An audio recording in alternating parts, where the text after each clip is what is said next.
Untold Stories. Only here at Boss Radio. Nasaan ang mga anak ko? Bawiin niyo na sila. Ayoko na rito.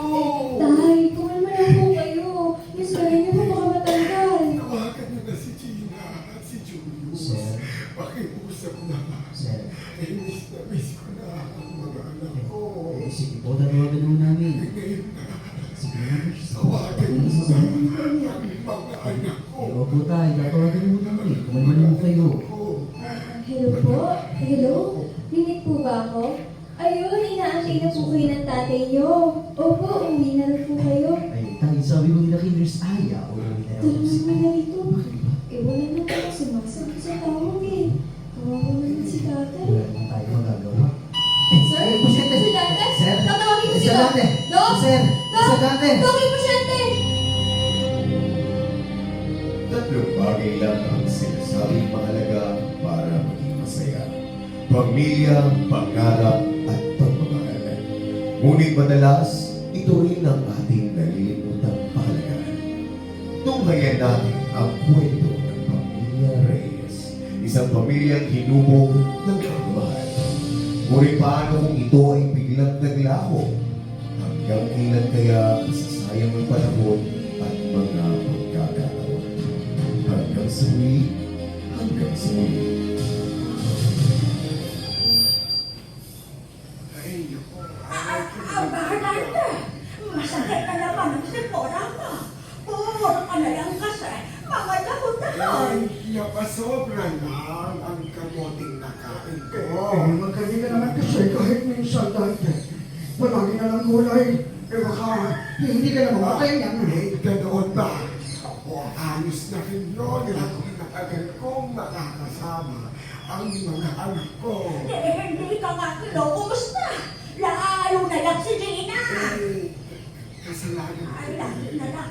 Hindi ko na rin sila masisisi kung bakit. Eh mabuti pa nga ang matatanda dyan na alagaan yan si Tina. Eh ikaw na nag-iisang magulang. Eh, tama na. Ay, sumasakit ang ulo ko lang sa inyo. Ay, magpa-check up ka na kasi. May padala naman si Gina. Lola na ang kinikita Ay, doon. oo nga. Eh, Lola, may kinikita ka. Pero Lola, hindi ang gastos. Ay, sige ba? Sige na, umuwi na nga ka. Mamapahinga na ako.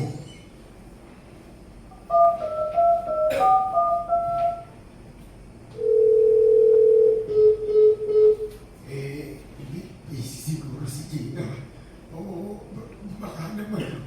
Sila ka ng telepono ko kaya hindi na niya natatanggap ang tawag. Marami nang iniindang sakit mula pa noon si Tatay Dante. Sa kabila ng mga ito, pinilit niyang maging matatag para sa kanyang pamilya. Lalo na sa kanyang asawa na si Gloria. Ngunit tunay ngang walang katiyakan ang bukas. Napatunayan ito ni Tatay Dante nang minsan maranasan ang pagdurusa sa gitna ng pandemya.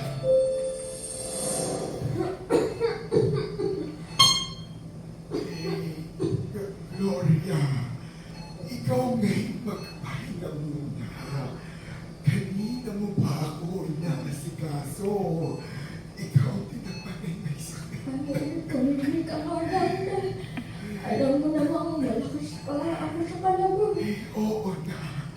Ikaw ang pinakamalakas na kalabaw na nakilala ko. Kung iwan kaya kita dyan, hindi mo kakayanin na wala ako. Abay, oo naman.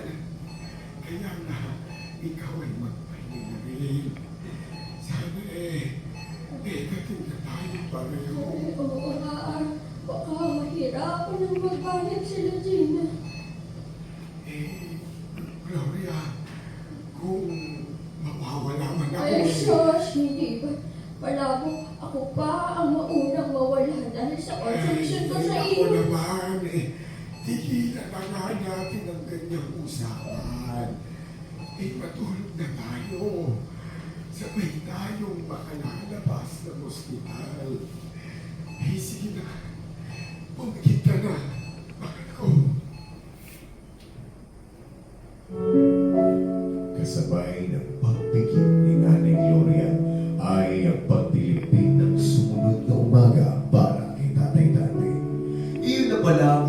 pagkakataon na muling sisilip ang liwanag sa kanyang mga mata tulad ng pagpanaw ng asawang si Gloria.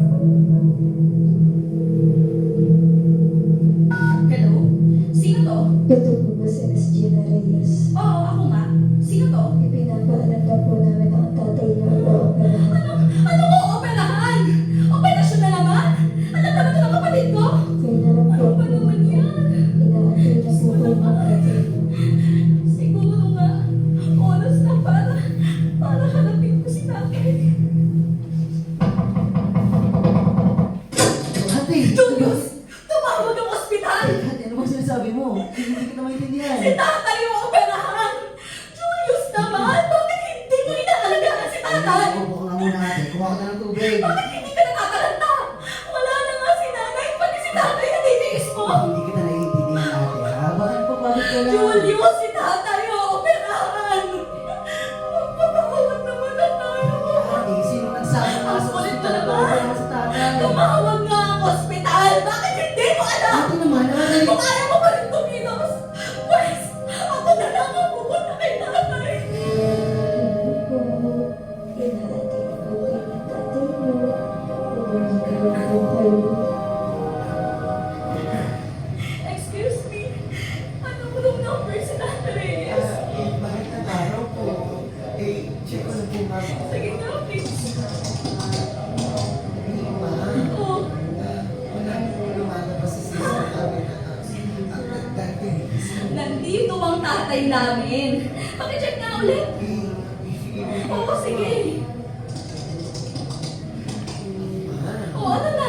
Wala po talaga. Naman. Baka po hindi ito nakaan. Eh, paano naman mangyayari yun? Eh, lingkod ko nga.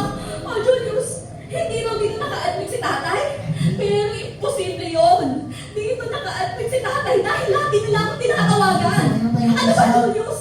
Kung gagay na ka na din pala, sana hindi ka nasulod. Ate naman, kung mag-eskandalo rito. Talaga ngayon? Nakakahiya ako. Nakakahiya ako si tatay. Ano ba?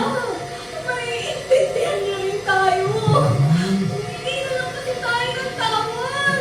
Hindi naman tayo magtitiis ni tatay eh. Mabuhay ka. Hindi ka tayo matitiis. Ate! 2 taon nang wala si tatay. Patay na nga siya. Tanggapin mo na hindi na siya babalik. Seryoso na po, seryoso. Huwag mo na akong binukin. Tama na! Pagod na ako! Ayun namin tumatawag! Paulit-ulit kaya hindi totoo yung sinasabi mo! Hindi! Hindi!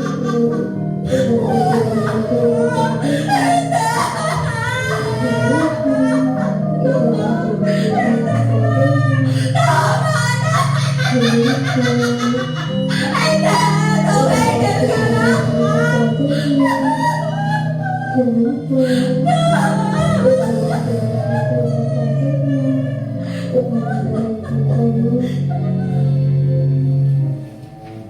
Hindi madali para kay Gina na patawarin ang sarili.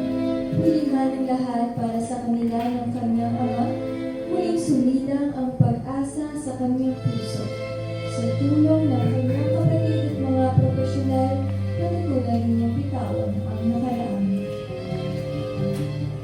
Mga mahal naming tagapakinig, may hangganan ang ating buhay. Kaya naman hanggang may buhay, huwag na nating sayangin ang mga pagkakataon. Hanggang sa huli, hanggang sa muli. Dito lamang yan sa